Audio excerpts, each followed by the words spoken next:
கடலூர் மாவட்டம் விருத்தாச்சலம் அருகே குடிநீர் வராததால் காலி குடங்களுடன் ஊராட்சி ஒன்றிய அலுவலகத்தை முற்றுகையிட்டு கிராம மக்கள் போராட்டத்தில் ஈடுபட்டனர். புலியூர் பஞ்சாயத்துக்கு உட்பட்ட கன்னியாகுப்பம் கிராமத்தில் கடந்த 2 மாதங்களாக முறையாக குடிநீர் வழங்கவில்லை என கூறப்படுகிறது.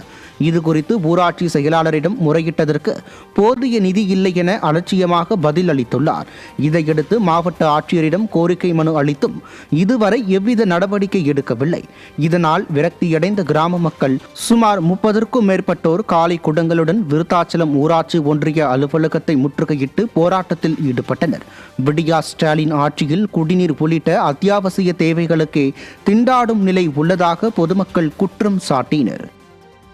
எங்க ஊர்ல தண்ணி வந்து 2 மாசம் மேல ஆகுது. தண்ணி வர்றதே இல்லை.